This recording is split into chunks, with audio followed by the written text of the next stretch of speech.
Hello बच्चों, welcome back to my channel. कैसे हैं आप सब। आज की वीडियो में मैं आप लोग के लिए फाइनेंशियल अकाउंटिंग यानी वित्तीय लेखांकन के एमसीक्यूज क्वेश्चन लेकर आई हूं। इससे पहले भी मैंने इस पर वीडियोस डाली हुई हैं। अगर आपने नहीं देखी हैं तो उसका लिंक आपको इस वीडियो के डिस्क्रिप्शन में मिल जाएगा, आप वहां से जाके देख सकते हैं। और भी सब्जेक्ट पर मैंने एमसीक्यूज वीडियो डाली हुई है, जैसे कि स्टैटिक्स है, कम्युनिकेशन है, ऑर्गेनाइजेशन है, मैनेजमेंट अकाउंटिंग है और भी सब्जेक्ट हैं जिस पर मेरे चैनल पे आपको एमसीक्यूज वीडियो मिल जाएंगी। और भी किसी सब्जेक्ट पर आप एमसीक्यूज वीडियो चाहते हो तो सब्जेक्ट का नेम मुझे कमेंट करिएगा।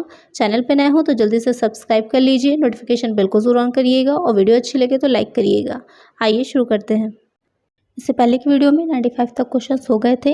उस वीडियो में मैंने मोस्टली क्वेश्चंस जो आपके लिए थे वो थे आपके इंसॉल्वेंसी अकाउंट से। आज की वीडियो में जो क्वेश्चंस होंगे वो होंगे इंस्टॉलमेंट पेमेंट सिस्टम और हायर परचेज सिस्टम से। पहला क्वेश्चन लेते हैं, किस भुगतान प्रणाली की दिशा में क्रेता की पुस्तकों में लेखा करते समय विक्रेता द्वारा प्राप्त कुल ब्याज को क्रेडिट किया जाता है। In case of installment system the total interest received by the seller is credited in interest suspense account, in interest account, in sales account, none of these. तो यहाँ पर विक्रेता द्वारा प्राप्त कुल ब्याज को जो क्रेडिट किया जाता है वो किया जाता है इंटरेस्ट सस्पेंस अकाउंट में, यानी कि ब्याज उचंत खाता। तो यहाँ पर करेक्ट आंसर हो जाएगा ऑप्शन ए। नेक्स्ट क्वेश्चन है, किस्त प्रणाली के तहत नुकसान का जोखिम डैश द्वारा वहन किया जाता है। Under instalment system the risk of loss is borne by dash, buyer, debtor, hire vendor, none. तो किस भुगतान प्रणाली होती है। आपने दो तरह की चीज़ें पढ़ी होंगी, एक पढ़ा होगा क्रय पद्धति यानी कि हायर परचेज सिस्टम, दूसरा हो जाता है इंस्टॉलमेंट पेमेंट सिस्टम। दोनों में थोड़ा सा ही डिफरेंस है। तो यहाँ पर जो जोखिम वहन किया जाता है वो किया जाता है खरीदार यानी कि बायर द्वारा, क्योंकि जो इंस्टॉलमेंट पेमेंट सिस्टम होता है उसमें जैसे ही पहली पेमेंट दी जाती है उसके साथ ही क्या होता है, जिसकी ओनरशिप होती है, जिसको स्वामित्व होता है, वो ट्रांसफ़र हो जाता है किसके पास, बायर के पास, क्रेता के पास। इसलिए जो भी उससे टूट फूट हो रही है या जो भी मरम्मत की आवश्यकता है वो सारा काम किसका हो जाता है, वो हो जाता है परचेजर यानी कि बायर का। तो यहाँ पर करेक्ट आंसर हो जाएगा ऑप्शन ए। नेक्स्ट क्वेश्चन है, किस्त प्रणाली के अंतर्गत ब्याज उचंत खाते के शेष को क्रेता किस पुस्तकों में दिखाया जाता है। Under the installment system the balance of interest suspense account is shown in the books of the buyer, on the debit side of profit and loss account, on the asset side of balance sheet, on the liability side of the balance sheet, none of these। जो किस प्रणाली होती है, instalment payment system है, जो उसमें आपको पता होगा जो इंटरेस्ट सस्पेंस अकाउंट खोला जाता है बायर की यानी कि परचेजर की बुक्स में, तो उसका जो शेष होता है लास्ट में जो बैलेंस होता है उसे कहाँ दिखाते हैं, लाभानी खाते के डेबिट पक्ष में, आर्थिक चिट्ठे के संपत्ति पक्ष में, आर्थिक चिट्ठे के दायित्व पक्ष में, इनमें से कोई नहीं।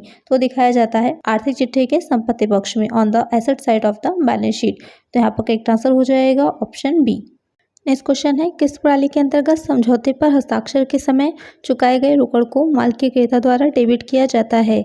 इन which account the cash paid at the time of signing the agreement is debited by the buyer of goods under instalment system, property account, to seller account, purchase account, personal account. तो पूछ रहा है question आपसे, जब किस प्रणाली जो है इंस्टॉलमेंट पेमेंट सिस्टम है तो वहाँ पर जब सुपुर्दगी के समय कुछ कैश पेमेंट किया जाता है तो उसे जो क्रेता होगा यानी कि परचेजर या बायर है वो अपने बुक्स में कहाँ पर डेबिट करेगा या किस खाते में डेबिट करेगा, संपत्ति खाते में, विक्रेता खाते में, क्रय खाते में या फिर व्यक्तिगत खाते में। तो डेबिट किया जाता है विक्रय खाते को यानी कि वेंडर्स अकाउंट या फिर सेलर अकाउंट। तो यहाँ पर करेक्ट आंसर हो जाएगा ऑप्शन बी। नेक्स्ट क्वेश्चन है, किस भुगतान पद्धति में ब्याज खाते के शेष को हस्तांतरित किया जाता है। In the installment payment method the balance of the interest account is transfer to which account, balance sheet, suspense account, trading account, profit and loss account. जो इंस्टॉलमेंट पेमेंट सिस्टम होता है तो जो इंटरेस्ट अकाउंट है तो उसका जो balance आता है उसको जो ट्रांसफर करते हैं हम करते हैं प्रॉफिट एंड लॉस अकाउंट में। तो यहाँ पर करेक्ट आंसर हो जाएगा ऑप्शन डी। नेक्स्ट क्वेश्चन है, किस प्रणाली के तहत अंतिम किस्त के भुगतान पर स्वामित्व हस्तांतरित किया जाता है। Under which system ownership is transferred on payment of final installment, installment system, credit system, hire purchase system, cash system.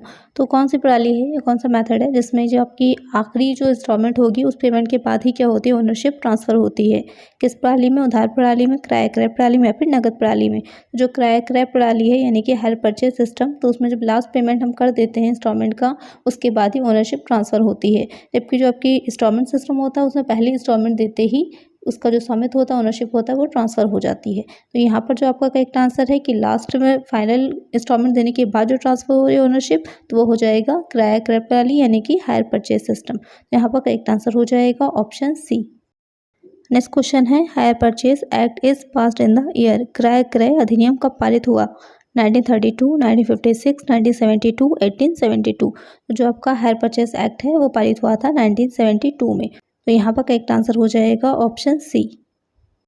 Next question है, क्रय प्रणाली के तहत अग्रिम राशि को डैश कहा जाता है।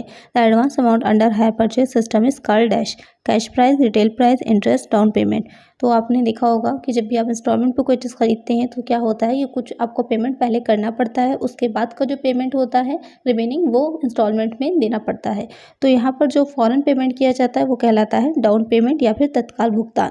तो यहाँ पर करेक्ट आंसर हो जाएगा ऑप्शन डी। नेक्स्ट क्वेश्चन है, क्रय प्रणाली के तहत खरीदार को डैश कहा जाता है। Under hire purchase system the buyer is called dash. Owner, hire vendor, डेडर। तो जो क्रय प्रणाली होती है वहाँ पर दो होते हैं इंपॉर्टेंट, एक होता है क्रेता, दूसरा हो जाता है विक्रेता, यानी कि सेलर और बायर। तो जो आपका यहाँ पर बायर होता है उसको और क्या कहा जाएगा, तो वो कहलाता है हायरर यानी कि क्रेता। तो यहाँ पर करेक्ट आंसर हो जाएगा ऑप्शन बी। नेक्स्ट क्वेश्चन है, क्रय प्रणाली के तहत क्रेता को क्या हस्तांतरित किया जाता है। What is transfer to hirer under the hire purchase system. Ownership of asset, position of asset, ownership and position of asset, none of these. तो जो आपका हायर परचेज सिस्टम होता है तो उसमें क्रेता को क्या ट्रांसफर किया जाता है, संपत्ति का स्वामित्व, संपत्ति का अधिकार, संपत्ति का स्वामित्व अधिकार दोनों, इनमें से कोई नहीं। तो जो आपका हायर परचेज सिस्टम होता है तो वहाँ पर संपत्ति का अधिकार यानी कि उसको यूज़ करने का अधिकार दिया जाता है। स्वामित्व उसका तब ट्रांसफर होता है जबकि लास्ट इंस्टॉलमेंट जो होती है उसका पेमेंट कर दिया जाता है, उसके बाद उसका ओनरशिप यानी कि स्वामित्व हस्तांतरित होता है। तो यहाँ पर आपका पूछ रहा है कि पहले क्या हस्तांतरित किया जाएगा, तो वो हो जाएगा संपत्ति का अधिकार यानी कि संपत्ति को इस्तेमाल करने का अधिकार। तो यहाँ पर करेक्ट आंसर हो जाएगा ऑप्शन बी। आज की वीडियो में इतना ही, मिलते हैं नेक्स्ट वीडियो में कुछ और नए क्वेश्चंस के साथ। अगर वीडियो अच्छी लगी हो तो लाइक करिएगा, चैनल पर नए हो तो सब्सक्राइब करिएगा, नोटिफिकेशन बिल्कुल जरूर ऑन करिएगा जिससे जो भी वीडियो मैं डालूँ उसको नोटिफिकेशन आपको मिल जाए। ज़्यादा से ज़्यादा फ्रेंड्स के साथ शेयर करिएगा। Thank you.